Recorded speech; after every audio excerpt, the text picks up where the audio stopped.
Bonjour à tous, merci de regarder notre chaîne YouTube. Bonjour à tous. 皆様こんにちは。今回は FC バルセロナに所属するフランス代表のデンベレ選手とグリーズマン選手が日本人に向けて差別的発言をしたと言われる動画がインターネット上で拡散したことについて詳しく見ていきたいと思います。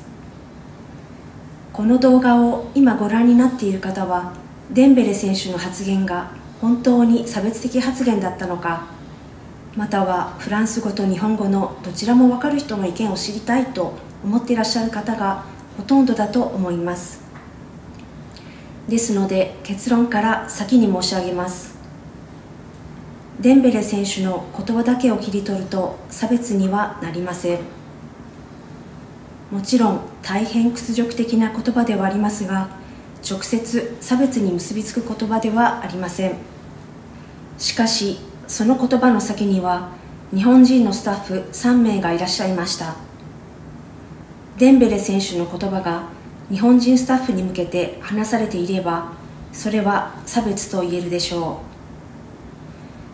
う。人間として未成熟でもサッカー界のスーパースターが目の前に現れた人間をバカにして友達と一緒にふざけて笑い合った。でも冷静に考えてみれば、日本人スタッフではなくて他の国の外国人スタッフに対しても同じような馬鹿げたことをしていたかもしれません。デンベレ選手はフランス語で話をしています。でもスタンダードなフランス語ではなく、つまり学校で教わるきれいなフランス語ではなくて、ストリートの言語ラ・ロング・ドゥ・ラ・ルと呼ばれるスラングで話しています。このストリートの言語はある一定の場所、貧しいという言葉を使うことはよくありませんが、分かりやすく説明するためにあえて使います。貧しい階級の人たちが暮らしているところ、またアッシュ LM と呼ばれている団地や治安の悪い場所でよく話されています。このスラングがイギリスのメディアによって翻訳され、その翻訳をもとに日本語に翻訳されて拡散しました。つまりデンベレ選手が直接話していたストリートの言語にさまざまなバイアスがかかり、私たち日本人に届けられたわけです。私自身もフランス語を長いこと勉強していますし、フランスに住んでいたこともあります。でもこのストリートの言語を完全に理解することはとても難しいことだと思います。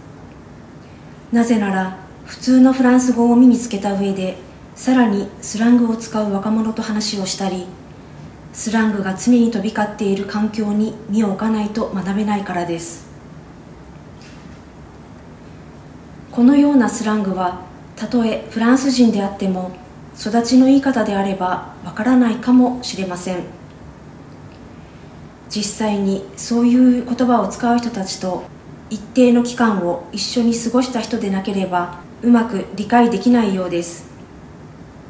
デンベレ選手を擁護するつもりは全くないので誤解していただきたくないのですが、ストリートの言語ラ・ロング・ドゥ・ラ・ルを使う環境で生まれ育ったデンベレ選手が屈辱的な言葉を日常的に使っていることは確かです。彼の謝罪文を読んで開き直っている、言い訳をするなという意見があるのは私も承知していますが、ストリートの言語を常に使っている彼らはその言葉自体が彼らの母語であり、身に染みついているため直せと言われても直すことはできません。したがってどこでもプライベートではこのような表現を使うことがあるというデンベレ選手の謝罪文の一部は彼の本心でしょうし、差別を差別と認識せずに子供の頃から使ってきた言葉なのだと思います。差別を差別と認識できないということがこの動画と謝罪文で露呈された一番の問題ではないでしょうか。デンベレ選手のプライベート動画だったものがどんな経緯で SNS 上に流れたかは分かっていませんが、こちらの Stop Asian Hate というハッシュタグ付きで投稿されたツイートが一気に拡散されたと思われます。Ah ouais, ils sont comme ça, Antoine Griezmann et Ousmane Dembélé. 日本語にすると、ああそうなんだ、アントワーヌ・グリーズマンとウスマヌ・デンベレってこんな感じ？それでは、デンベレ選手の発言を一緒に見ていきましょう。ゲーム機器の設定をするホテルの日本人スタッフに対してデンベレ選手が次のように発言をしました。Toutes ces sales gueules pour jouer à PES, mon frère. T'as pas honte? 日本語にすると、こいつらはお前がゲームをするためにいるのかよ。何やってんだよ。サルグールというのが醜い顔という意味です。状況次第では、ひどい顔、汚い顔、汚ねえ面とも訳すことができます。PES、Pro Evolution Soccer、サッカーのオンラインゲーム、ウィニングイレブンのことです。Mon frère、直訳すると私の兄、私の弟となりますが、ここでは親しみを込めてお前という意味になります。この言葉は仲の良い友達同士でよく使われているようです。タパオント、多くの方がこのタパオントを恥ずかしくないのかと訳されていますが、このシチュエーションでは恥ずかしいというよりもスラングで何やってんだこんなやつらを連れてきてというニュアンスになります。そしてオーピュタンラロング、クソなんて言語だよ。ピュタンとは本来は売春婦を示す言葉ですが、実はフランス人が最も頻繁に使っているスラングです。例えば何か気に入らないことがあったり、驚いた時または失敗をした時などにチェ、クソ、畜生、しまった、やばい、こんな感じでもうどんな状況の時にでも使うことができる便利なスラングです。ちなみに私がいつも使っている電子辞書にも載っているくらいなので、多くの人が普通に使っているということがわかります。ラロングは言語という意味ですが、ここでは日本語のことを指して言っています。続けましょう。Alors, vous êtes en avance ou pas en avance dans votre pays là? 日本って先進国なの？そうじゃないの？これはなかなか言語の設定がうまくいかないことへのイライラから出てきた言葉のようです。先進国のホテルにいて、日本人が設定しているにもかかわらず、手こずっていることを揶揄したのでしょう。グリーズマン選手は終始ニヤニヤしているだけで発言はしていません。しかし、デンベレ選手の話す言葉に何一つ反論をすることなく、一緒にその場を楽しんでいるように見えましたね。それではここで私のフランス人パートナーでフランスの元セミプロサッカー選手であるバンジャマンに彼の意見を聞いてみましょう。Je te laisse la parole. Voilà, alors moi je voulais donner mon avis à ces propos. Pour moi, on peut l'interpréter de différentes façons. Soit effectivement, comme on voit comment il parle d'Embélé, ça peut être raciste. Mais moi, ayant joué avec des amis de quartier en France, j'ai vu un peu comment ça se passait, j'ai grandi un peu dans ce milieu, donc je peux interpréter les choses d'une différente manière.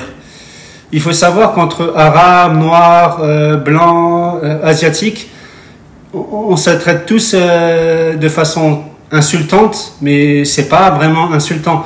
Ça peut être pour rigoler. Donc on emploie souvent des mots insultants pour rigoler en fait. Donc par exemple, un chinois c'est un schneur, un noir c'est un black, c'est bamboula. Voilà, il y a différentes manières de traiter les gens. Donc moi, comme je l'interprète là maintenant, c'est plutôt, il a voulu l'interpréter, en fait il n'a pas fait la différence entre le monde du quartier et le monde de sportifs professionnels, il est maintenant. Donc il a parlé comme s'il parlait encore au quartier. Donc pour moi, je la vois de manière pas forcément insultant.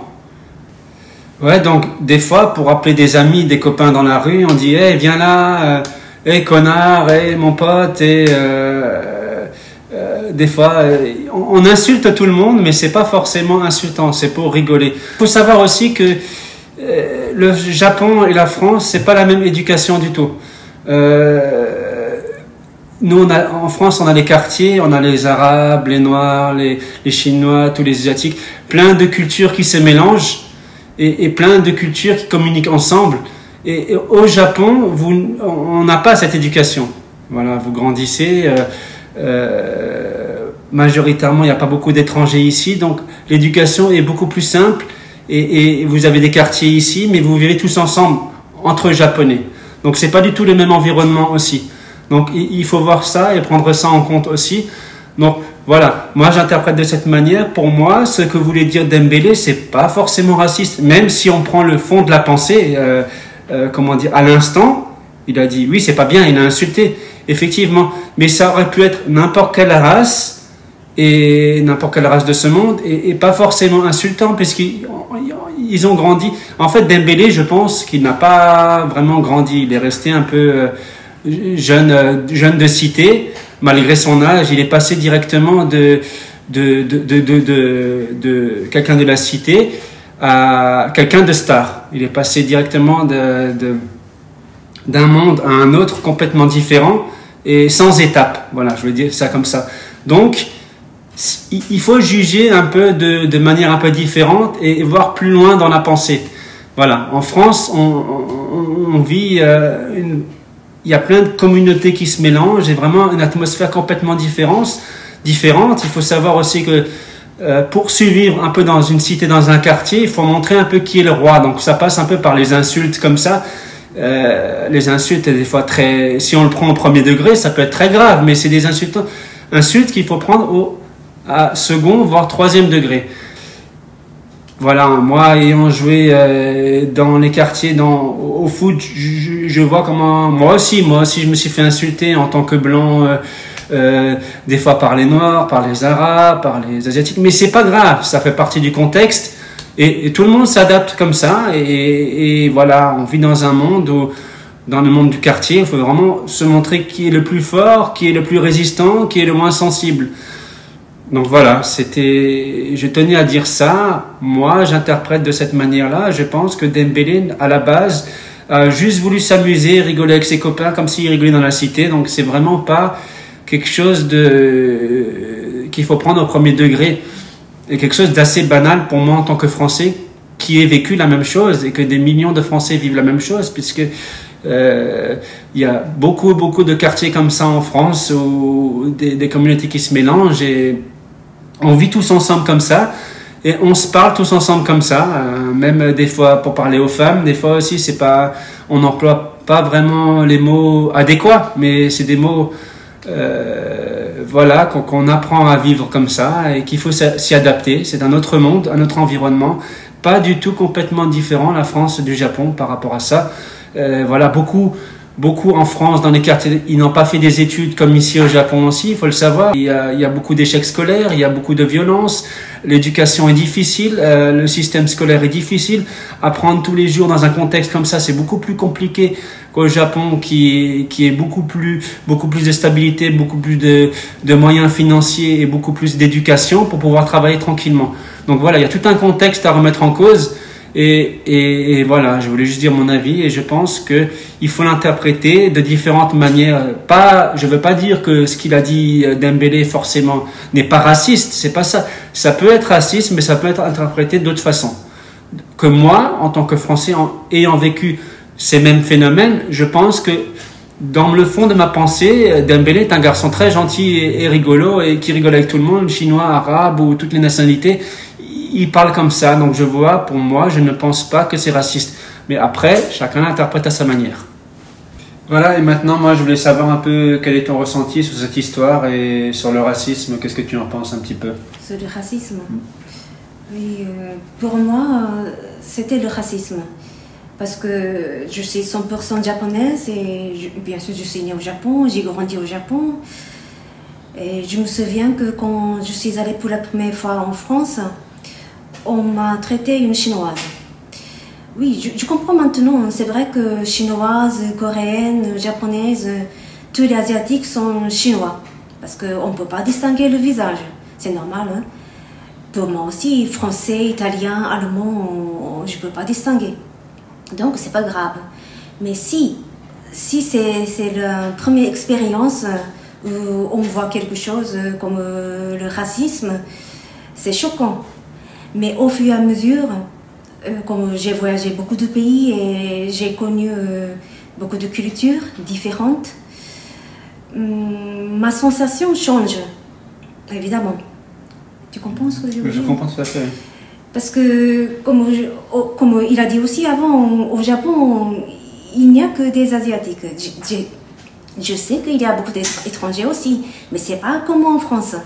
En France, on ne sait pas qui est qui, en fait. La plupart des Français, oui, ils sont français, mais origine quelque chose, toujours on dit. Mais par exemple, moi, mon père est né à Miyazaki, et ma mère aussi, elle est née à Miyazaki. Donc, c'est pas, comment dire, on ne mélange pas du tout la culture. Parce que il est japonais, et mon père est japonais, ma mère aussi elle est japonaise, moi je suis japonaise aussi, donc je peux dire que 100% japonaise. Mais en France, on ne peut pas dire que 100% français. Ils sont français, nationalité française.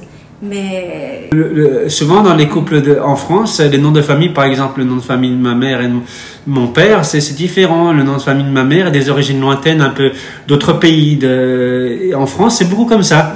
Voilà, donc je tenais à préciser, en France, il n'y a jamais de couple 100% français. C'est très très rare. Voilà, ça il faut le savoir aussi. Japonais, c'est beaucoup 100% japonais, père, mère, arrière-grand-mère, grand-père. Donc c'est pas du tout le même environnement non plus, pas du tout la même chose. Moi-même, je suis la maman de 3 enfants. Et ma fille et mon fils, ils sont nés en France, donc ils sont français et ils sont aussi japonais. Et bien sûr, deuxième garçon aussi, il est né au Japon, mais il a la nationalité française. Donc tous les 3 enfants, ils ont 2 nationalités. Donc je souhaite que nos enfants ne jugent pas facilement la culture française, c'est comme ça, ou la culture japonaise, c'est comme ça. Il faut voyager, il faut apprendre, il faut regarder soi-même, sinon on n'apprend pas grand-chose. Voilà, je voulais préciser, moi aussi, je pense que la vision des Japonais, peut-être, ils ont la vision de leur pays, mais à l'étranger, c'est totalement différent. C'est pas du tout la même chose qu'au Japon. Donc voilà, forcément, on n'a peut-être pas la bonne, comment dirais-je, le bon avis, parce que il faut pouvoir voyager pour comprendre les choses, comment ça se passe ailleurs, parce que sinon la vision est peut-être un peu trop étroite. C'est juste voilà mon ressenti que je voulais dire. Voilà. C'est vrai que l'image de Paris c'est complètement différent. Hein. Voilà, c'est vrai que c'est pas du tout. Voilà, peut-être vous en tant que japonais, vous voyez Paris, la Tour Eiffel, le cinéma, mais la réalité du terrain, la réalité de la vie en France est totalement différente. Voilà, donc c'est un constat qu'il faut savoir faire, c'est que voilà, nous aussi, nous en France, moi avant de venir au Japon, j'avais comment je dirais ça, je pensais le Japon complètement différent. Nous en France, on a une image du Japon des arts martiaux par exemple, des mangas, mais on a juste cette image-là et on ne sait pas vraiment qu'est-ce qui se passe dans l'intérieur du pays, dans la réalité de la vie de tous les jours des gens. Donc il faut vraiment que j'ai pu voyager ici pour me rendre compte des choses. Donc c'est très très important de pouvoir voyager pour pouvoir essayer de comprendre vraiment qu'est-ce qui se passe et comprendre les choses, le fond de la pensée des gens. Voilà, c'est tout. Donc je pense qu'il faut regarder le débat de Dembélé aussi. Peut-être il faut regarder le derrière. Oui, c'est le fond de la pensée voilà, parce qu'il a dit maintenant cette pensée est réalité. Il a dit voilà, entre l'acte et la pensée, il y a un petit décalage, je pense, c'est que il faut voir comment la source, comment Dembélé a grandi, comment il a été éduqué, l'environnement, tout un contexte à remettre en cause qui peut être différent de ce qu'il a dit dans la réalité. Donc voilà, c'est vraiment comme ça qu'il faut voir les choses avec du recul. Voilà, c'est ce que je pense moi, et que voilà, c'est tout. Mais à la fin, je voulais dire aussi, il a fait quelque chose de mal. Hein. Oui, je pense. Dans la vidéo, il s'est moqué des Japonais, donc forcément, c'est pas bien, ça ne se fait pas. Il faut pas faire. Si on le perçoit à l'état brut comme ça dans l'instant, c'est raciste. Moi aussi, si j'ai pas vécu tout ça, si j'avais pas vécu ce monde-là, je l'aurais perçu ainsi, comme ça. Pour moi, c'est raciste. Bof, j'arrête. Je parle plus je parle plus de cette polémique. C'est raciste. Mais bon, moi ayant vécu un peu cet environnement, j'étais sportif, j'étais footballeur, j'ai vécu un peu avec ces gens-là, je perçois les choses d'une différente manière et dans le fond de la pensée de la personne. Donc pour moi, je peux l'interpréter d'une différente manière et voilà, c'est tout ce que je voulais préciser. Voilà. Maintenant, il y a aussi d'autres choses qu'il faut savoir, c'est que voilà, il y a des gens peut-être qui ont moins de culture qu'au Japon aussi, voilà, ils sont peut-être un peu plus, ils aiment bien s'amuser, ils sont peut-être moins cultivés aussi. Il y a aussi ça, la réalité. Mais je pense dans le fond, il n'y a pas vraiment de méchanceté. C'est comme ça que je le ressens. Et tout le monde n'a pas la chance d'avoir l'environnement comme au Japon. Pas de violence, et voilà, il y a plein de choses ici, un contexte totalement différent qui fait que l'individu japonais peut grandir dans une atmosphère assez propice à vivre tranquillement sa voie et que ce soit éducative, que ce soit professionnelle ou au niveau des études, il y a quand même une base pour pouvoir travailler sereinement qu'en France, c'est assez déstabilisé, on n'a pas trop la possibilité. Il faut vraiment être très très fort, ou soit par exemple, comme dans les cités, qu'est-ce qui se passe, c'est que souvent les parents, les familles n'ont pas de moyens financiers, donc ils vont dans des écoles où il y a la violence et des problèmes, et on grandit dans cet environnement-là, et l'enfant ne peut pas y sortir. L'enfant est quand même dépendant de ses parents, dépendant de son contexte, dépendant de sa famille, dépendant de l'environnement. Un environnement où il y vit longtemps et il peut difficilement en sortir. Parce que en France, on fait beaucoup d'enfants aussi, donc il y a des grandes familles. Donc voilà, il y a tout un contexte totalement différent du Japon à prendre en compte. Voilà, c'est juste ce que je voulais dire. はい、いかがだったでしょうか。今日は私たちが感じていることを素直に話してみました。おそらく、多くの方には私たちの意見は理解してもらえないかもしれません。ですが、あえて、動画にして流そうと思います。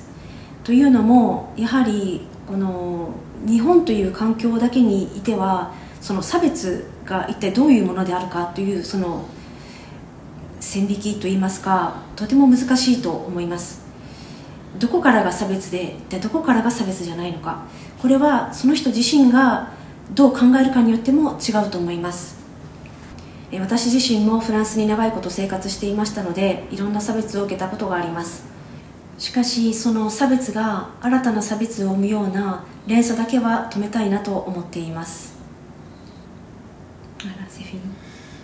Voilà, je voulais vous remercier d'avoir suivi cette vidéo. 私はごめんなさい、なんだっけ、日本語喋れない。めっちゃ難しい日本語。はい、またね、ありがとうございました。Merci. Merci, à bientôt. À bientôt.